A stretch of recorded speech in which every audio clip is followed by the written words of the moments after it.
कृष्णा, राधे राधे। आप सबका वेलकम है वृंदावन सखी में।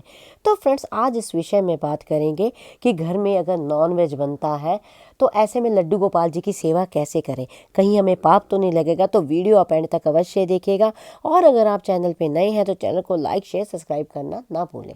तो देखिए फ्रेंड्स, मुझे अक्सर आप लोगों के ये प्रश्न आते हैं, मुझे कई बहनें लिखती हैं कि दीदी हमारे घर में नॉन वेज बनता है तो हम ऐसे में लड्डू गोपाल जी की सेवा कैसे करें। अगर सेवा हम गोपाल जी की करते हैं या घर में गोपाल जी को रखते हैं तो ऐसे में हमें कहीं पाप तो नहीं लगेगा।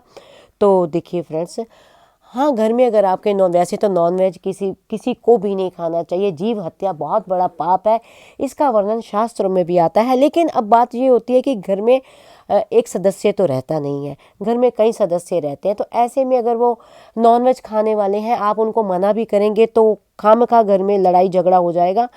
तो ऐसे में आपको कोई टेंशन लेने की ज़रूरत नहीं है। मैं आपको बहुत सरल सा उपाय बताती हूँ। अगर आपने घर में लड्डू गोपाल जी की सेवा करनी है तो भी आप घर में लड्डू गोपाल जी रख सकते हैं बड़े ही साधारण तरीके से। देखिए, आपके घर में लोग नॉनवेज खाते हैं तो वो भले ही खाते हो तो खाएं, आप ना खाएं। और आपने क्या करना है कि अगर वहाँ घर में नॉनवेज बनता है तो आपने लड्डू गोपाल जी का जो भोजन बनाना है तो आप चाहें तो लड्डू गोपाल जी को अलग से आप छौंक लगा सकते हैं। आलू को उबाल के आलू का छौंक लगा सकते हैं, या फल का भोग लगा सकते हैं। गोपाल जी को दूध का भोग लगा सकते हैं, या कोई भी मिठाई बना के आप गोपाल जी को दे सकते हैं अलग से। और आपने जो बर्तन यूज़ करने हैं या आपने खाना भी बनाना है तो आपने मान लीजिए कि घर में अगर नॉनवेज बना है वो अपने बर्तन उठा लें और आपने बर्तन अपने अलग से रखने हैं।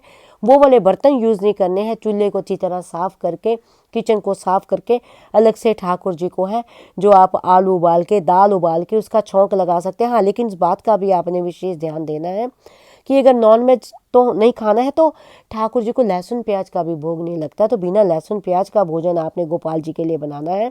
अलग से अलहदा से जो है ठाकुर जी की जो दाल है उसको टमाटर का, हरी मिर्ची का छौंक लगा के आप ठाकुर जी को दे सकते हैं।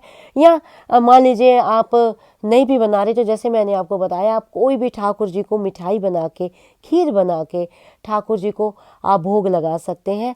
तो जैसे एक परांठी बना के, परांठी के अंदर मक्खन चीनी के साथ, मक्खन मिश्री के साथ भी गोपाल जी को भोग लगा सकते हैं।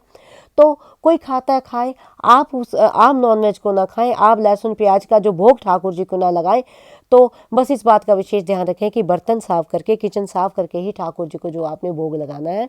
तो आई होप आपको पता लग गया होगा कि घर में अगर नॉनवेज बनता है तो ठाकुर जी को आप भोग किस तरह लगाएं और ठाकुर जी की सेवा किस तरह करें। फिर भी अगर आपके मन में कोई संशय, प्रश्न, क्वेश्चन, क्वेरी हो तो मुझे आप कमेंट बॉक्स में लिखिए। मैं प्रयास करूंगी आपके प्रश्नों का उत्तर देने का। और अगर आपको ये वीडियो अच्छा लगा हो तो वीडियो को लाइक शेयर सब्सक्राइब करना ना भूलें। हरे कृष्णा, राधे राधे।